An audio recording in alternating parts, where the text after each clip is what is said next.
আলাইকুম। আমি মোহাম্মদ রেজাল হালাদার আপনাদের সাথে আছি। সুপ্রিয় দর্শক, রাজনৈতিক বিশ্লেষণে আপনাকে স্বাগতম।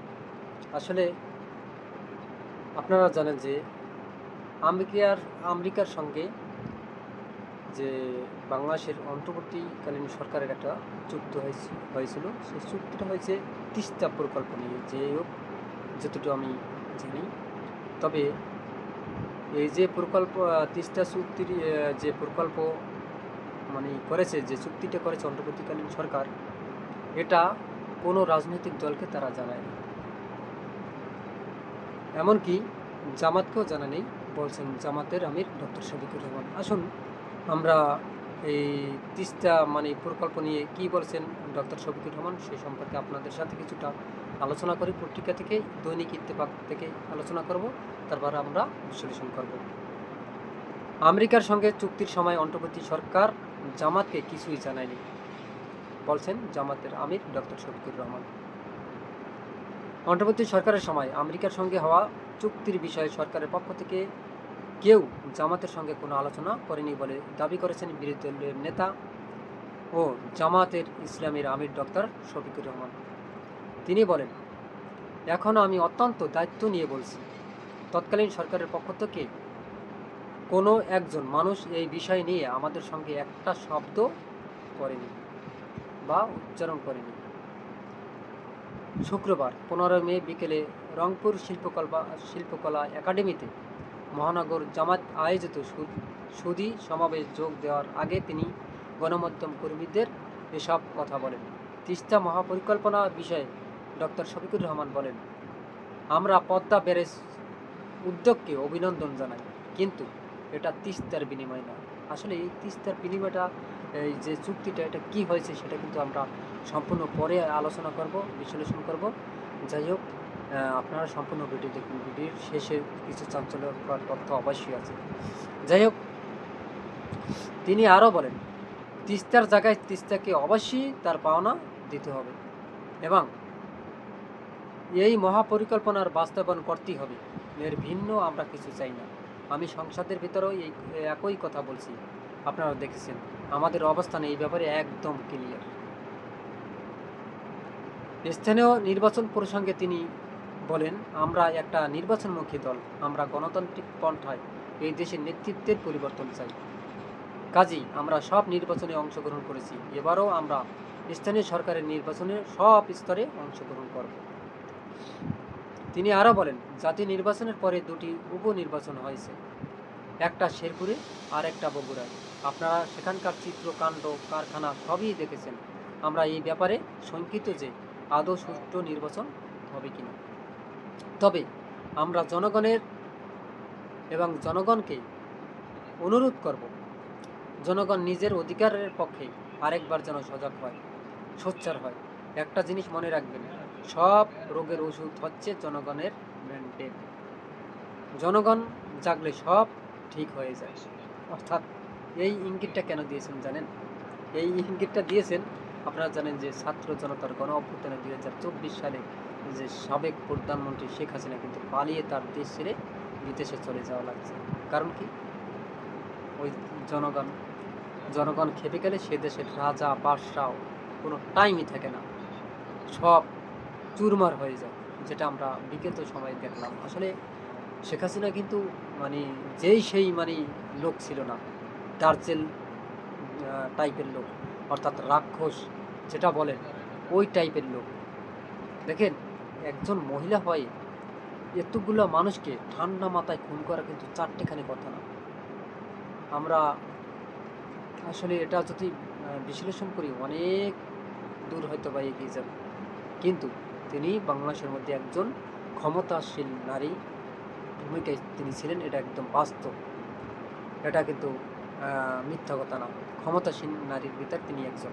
তবে আমরা এখন যে প্রসঙ্গটা নিয়ে আলোচনা করতেছি, আসলে যখন সাবেক প্রধানমন্ত্রী শেখ হাসিনা এই বাংলাদেশ থেকে পালিয়ে ভারতে যায় ছাত্র জনতার গণ অভ্যুত্থানে, তারপর এই দেশের একটা দায়িত্ব নেওয়ার জন্য একজন লোক প্রয়োজন। ছাত্র জনতা সবাই মিলে সিলেক্ট করে ডক্টর মোহাম্মদ ইউনূস। তিনিও কিন্তু বিশ্ব নন্দিত, বিশ্ব পরিচিত একজন লোক, ডক্টর এবং নোবেল বিজয়ী, তিনি জানেন শান্তিতে নোবেল পেয়েছেন তিনি, তাকে বিশ্বের সবাই ছিলেন। তারপর তার হাতে যখন দায়িত্ব দেওয়া হয়, তখন আমেরিকার সাথে যে চুক্তিটা করে, যে তিস্তা চুক্তি, আসলে এই চুক্তিটা কোন দিকে গেছে বা কোন পাশে গেছে সেটা আমরা একটু পরে আলোচনা করতেছি। এখন জামায়াতের আমিরকে যখন সাংবাদিকরা প্রশ্ন করে যে আপনি কি এ ব্যাপারে জানেন না, তখন তিনি বলছেন এই ব্যাপারে আমরা কোনো কিছুই জানি না, অন্তর্বর্তী সরকার আমাদের এই ব্যাপারে কোনো তথ্যই দেয়নি, একদম আমাদের কথা একদম ক্লিয়ার। যাই হোক, এবার আসি। জামায়াতের আমির আরও বলেন, গণভোটের পক্ষে দেশের মানুষ রায় দিয়েছে, সরকার সেই গণভোটের রায়কে অপমান অগ্রাহ্য করেছে। গণভোটের রায়কে বাদ দেওয়া বা পরিত্যক্ত ঘোষণা করতে দেওয়া হবে না। আমরা গণভোটের রায় বাস্তবায়নের জন্য সংসদ ও সংসদের বাইরে লড়াই চালিয়ে যাব। গণভোটের রায় একদিন বাস্তবায়ন হবে ইনশাআল্লাহ। তবে আমির শফিকুর রহমান বলেন, বর্তমান সরকার গণভোটকে যে অগ্রাহ্যের পাশাপাশি দেশের গভর্নর পরিবর্তন করতে বিতর্কিত মানুষকে আমানতের জায়গায় বসিয়েছে, ৪২ জেলায় প্রশাসক বসিয়েছে। একটি গণতান্ত্রিক উপায়ে যখন দেশ এগিয়ে যাচ্ছিল, তখন কেন দলীয় লোকজনকে গুরুত্বপূর্ণ জায়গায় বসাতে হবে? বিভিন্ন জায়গায় নির্বাচন করে জনগণ যাদের প্রত্যাখ্যান করেছে, তাদের আবার বড় বড় জায়গায় বসিয়ে রাখা হয়েছে। এটি জনগণের সাথে এক ধরনের তামাশা এবং তাদের সাথে বেইমানি করা ছাড়া আর কিছুই নেই। আসলে দেখেন, এই যে আসলে কিছু কিছু কাজ যে সরকার পক্ষ মানে যারা করে, আসলে তাদের কি মানে এরকমের কোনো চিন্তা ভাবনা নাই? এই যে কিছুদিন আগেও যে মানুষের রোষানলে পরে, জনগণের অর্থাৎ জনগণের রোষানলে পরে সাবেক প্রধানমন্ত্রীর মতো একজন লোক, ক্ষমতাসীন লোক, তারও এই বাংলাদেশ থেকে পালিয়ে যাওয়া লাগছে। তা সেখানে তারেক যে কি, আমি তো মনে করি শেখ হাসিনার ধারে কাছেও আছে কিনা আমার তো মনে হয় না। কারণ শেখ হাসিনার যে ক্ষমতা, যে পাওয়ার, তার সাথে আপনি জানেন আছে একটা দেশকে ইন্ডিয়া, আর এর সাথে আছে কি, তারেক জিয়ার সাথে কি আছে? কেউ নেই, কোনো দেশই নেই। তাহলে সেখানে যদি শেখ হাসিনার মতো লোক এই বাংলাদেশে থাকতে না পারে, যার বাপে এই দেশ স্বাধীন করেছে, ঠিক আছে, সেও নিজে দাবি করতো তার বাপের দেশ, আসলে তো তার বাপের একার দেশ না, সবার দেশ। এটা কিন্তু শেখ হাসিনা বুঝতো না। যাই হোক, এটাকে সে সিরিয়াসভাবে নিত, তার বাপে স্বাধীন করে দিয়েছে। আপনার বাপে রক্ত দেয় নাই স্বাধীন করার জন্য, এই দেশ রক্ত দিয়েছিল সাধারণ জনগণ। যাই হোক, তারপরও তার একটা ভূমিকা ছিল।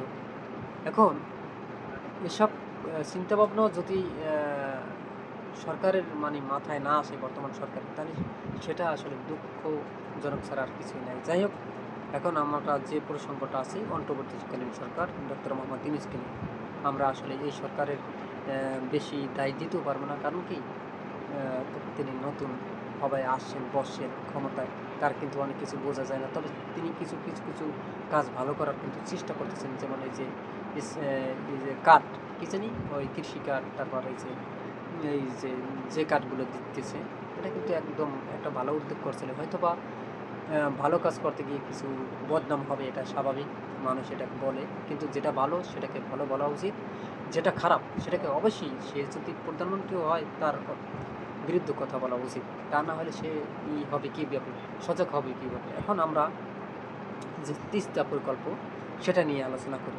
আসলে এই যে আমেরিকার সাথে যে তিস্তা প্রকল্প নিয়ে আসলে যে আলোচনা হয়েছে বা যে কন্ট্যাক্ট হয়েছে, এটা আসলে অনেক সময় গোপনই রাখা হয়েছে। দেখেন, এই যে চুক্তিগুলো, আসলে এগুলো কিভাবে হয়? যেমন তিনি ছিলেন একজন অস্থায়ী সরকার, এখন তার সাথে আমেরিকা কিভাবে চুক্তি করে, এটাও কিন্তু একটা দেখার বিষয়। এবং তিনি আমেরিকার আইন কেন টানবে? দেখেন, আমেরিকার সাথে বাংলাদেশের কোনো তিস্তা চুক্তি তবে হয়েছে কিনা এ ব্যাপারে আসলে গুগল বা মোটামুটি কিন্তু বলতে পারে না কেউ। তিস্তার পানির ন্যায্য হিস্সা নিয়ে দীর্ঘদিনের অমীমাংসিত আলোচনায় প্রতিবেশী দেশ ভারতের সাথে চলছে। তবে এছাড়া তিস্তা মহাপরিকল্পনা বাস্তবায়নের বিষয়টি চীন এবং সহায়তা সম্পন্ন করার বিষয়ে আলোচনা করছে। দেখেন 2026 সালের 9 ফেব্রুয়ারি যুক্তরাষ্ট্র ও বাংলাদেশের মধ্যে একটি পারস্পরিক বাণিজ্যিক চুক্তি হয়েছে, এটা ঠিক আছে। এই যে তিস্তা চুক্তিটা আসলে কবে করা হয়েছে, আমরা যতটুকু আর কি আমাদের ধারণা, কিছুদিন আগে আপনাদের ওই যে সেন্ট মার্টিনটা আসলে বন্ধ করে রেখেছে এবং অনেকে বলছে এই সেন্ট মার্টিনটা নাকি আমেরিকার কাছে বিক্রি করে দিয়েছে কে, ডক্টর মোহাম্মদ ইউনূস। আসলে এখন প্রশ্ন, আসলে আমরা এই সেন্ট মার্টিন সম্পর্কে আমরা আসলে কিছু জানি না। আসলে কি ডক্টর মোহাম্মদ ইউনূস সেন্ট মার্টিনটা বিক্রি করে দিয়েছে আমেরিকার কাছে? আপনারা কি মনে করেন? অবশ্যই আপনাদের মতামত কমেন্টে লিখেন এবং আপনি যদি মনে করেন ডক্টর শফিকুর রহমানের কথা যদি আপনি সত্য মনে হয় তাও কমেন্টে জানাতে পারেন। এবং এবারের যে নির্বাচনটা হবে স্থানীয় সরকারের নির্বাচন, আসলে এই নির্বাচনটা কি সুস্থ হবে না দলীয় নির্বাচন হবে? আপনারা কি মনে করেন? অবশ্যই আপনাদের মতামত তাও কমেন্টে জানাবেন। ভিডিওটি ভালো লাগলে আর বাংলা নিউজ 24-কে সাবস্ক্রাইব করুন, লাইক ও শেয়ার দিয়ে সবাইকে দেখার সুযোগ করে দিন। আজ এ পর্যন্তই। আসসালামু আলাইকুম রহমতুল্লাহি ওয়া বারাকাতুহু।